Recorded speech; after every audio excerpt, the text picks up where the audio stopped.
सुप्रभात बच्चों। हमने अपने पिछले चैप्टर जो पहला पार्ट था कविता, उसका आप लोगों ने अच्छे से नोटबुक वर्क भी कंप्लीट कर लिया होगा। तो अब हम अपने अगले पार्ट की तरफ चलते हैं। ये है पार्ट 5 मिठाई वाला। ठीक है बेटा, आपके पास आप लोग की बुक्स होंगी। आप लोग इस चैप्टर को अच्छे से पढ़ लीजिएगा, और बल्कि आप लोग इसे अब तक अगर पढ़ चुके होंगे तो बहुत अच्छा लगा होगा आपको, और अगर नहीं पढ़ा है तो मैं आपको आज इस पार्ट का सारांश समझा देती हूँ इसमें, जिससे आपको ये पूरा पार्ट शॉर्ट में समझ में आ जाएगा।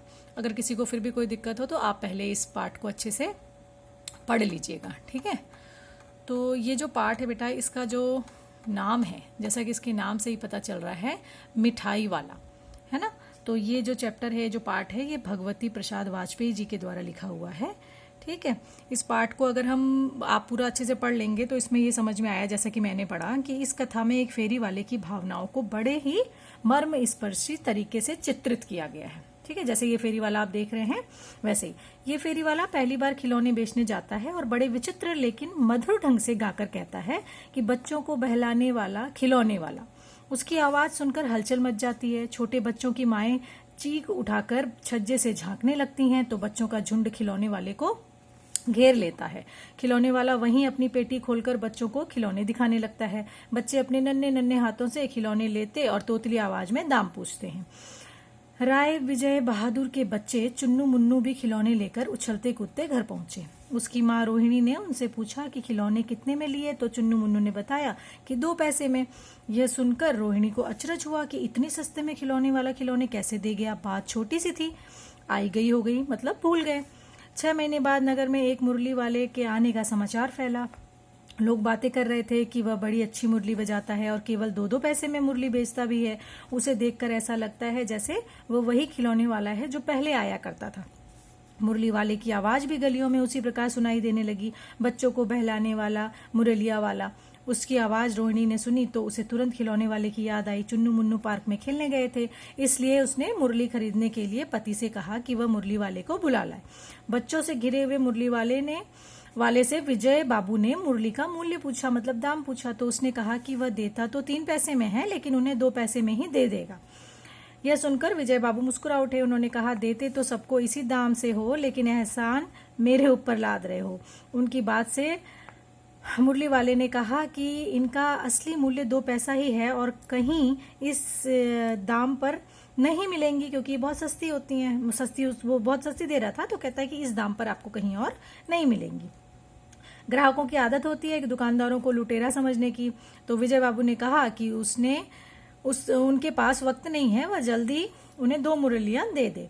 मुरली वाले से मुरलियां लेकर विजय बाबू अंदर आ गए और वह मुरली वाला वहीं बैठकर बड़े स्नेह और प्रेम से बच्चों को मुरली देने लगा। रोहिणी बच्चों के साथ उनके स्नेह भरे वार्तालाप को सुनकर समझ गई कि वह एक भला आदमी है और संभवतः किसी मजबूरी में ये काम करता है। बहुत दिनों तक रोहिणी को मुरली वाले की वो सारी बातें याद आती रही। फिर याद धुंधली पड़ गई। जब ज्यादा दिन गुजर जाते हैं तो क्या होता है, हम चीजों को धीरे धीरे करके भूलने लगते हैं।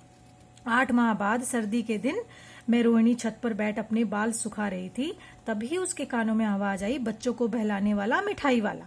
रोहिणी झट से नीचे आई। पति घर में नहीं थे। उसने दादी से मिठाई वाले को बुला लाने को कहा और स्वयं चीख के पीछे खड़ी हो गई। दादी ने मिठाई वाले को बुलाया। मिठाई वाला आकर बैठ गया और मिठाइयों की विशेषता बताने लगा। ठीक, उसने कहा कि वह पैसे की 16 मिठाइयां देता है। दादी ने उसे 25 देने को कहा तो वह न माना। रोहिणी ने दादी से कहा कि वह 4 पैसे की मिठाइयां ले ले। फिर उसने दादी से मिठाई वाले से पूछने को कहा कि क्या वह शहर में पहली बार आया है। उसकी बात सुन मिठाई वाले ने बताया कि वह पहले मुरली और खिलौने लेकर भी आ चुका है। ठीक है, फिर रोहिणी ने उससे फिर पूछा कि इन व्यवसायों से भला उसे क्या मिलता है। तो मिठाई वाले ने कहा कि खाने भर को मिल जाता है, लेकिन जो संतोष और असीम सुख उसे मिलता है, उसके आगे धन कुछ भी नहीं है। उसकी बातों से रोहिणी की उत्सुकता बढ़ गई। रोहिणी के अत्यधिक आग्रह करने पर मिठाई वाले ने अतिशय गंभीरता के साथ उसे अपनी सारी कथा सुनाई। वह मिठाई वाला अपने नगर की प्रतिष्ठित आदमी था। पता है, वो धन धान्य की उसके पास कोई कमी न थी। स्त्री थी, बच्चे थे, परंतु भाग्य की लीला कुछ ऐसी रही कि अब कोई साथ नहीं है। जीवन कठिन हो गया है, इसलिए खिलौने और मिठाई के बहाने वह अपने बच्चों की खोज में निकला है। उसे आशा है कि उसके बच्चों ने कहीं न कहीं किसी रूप में जन्म अवश्य लिया होगा। वह पैसों के लिए नहीं, बच्चों के बीच अपना मन बहलाने आता है। रोहिणी ने देखा मिठाई वाले की आंखें आंसुओं से भर गई थी, गीली हो गई थी। उसी समय चुन्नू मुन्नू आ गए। मिठाई वाले ने उन्हें मिठाई दी। रोहिणी ने उसकी ओर पैसे फेंके तो उसने कहा कि अब इस बार वह पैसे न ले सकेगा। उसने पेटी उठाई और अपने मधुर स्वर में गाता हुआ निकल गया। तो ये था बेटा इस मिठाई वाला, ये जो आपका पाठ है, इसका एक सारांश, जिससे आपको इस पूरे पाठ के बारे में समझ में आ गया होगा। अब आपको ये करना है कि इस पाठ को पूरा अच्छे से पढ़ना है, ठीक है, और इसके कठिन शब्दों को खोजना है, इसके शब्दार्थ को नोटबुक पर लिखना है, और इसका सारांश जैसे मैंने आपको बताया है वैसे आपको भी इसे ध्यान में रखना है कि अगर इस पाठ का सारांश या इस पाठ से संबंधित कोई भी प्रश्न, आगे आपके प्रश्न भी आएंगे अगले वीडियो में, तो उन प्रश्नों के उत्तर आप इस पाठ को सुनकर स्वयं लिख सकें। ठीक है ना। तो इस तरीके से आप इस पाठ का पुनर्अभ्यास करेंगे। ठीक है, ये रहा आपका मिठाई वाला पाठ 5।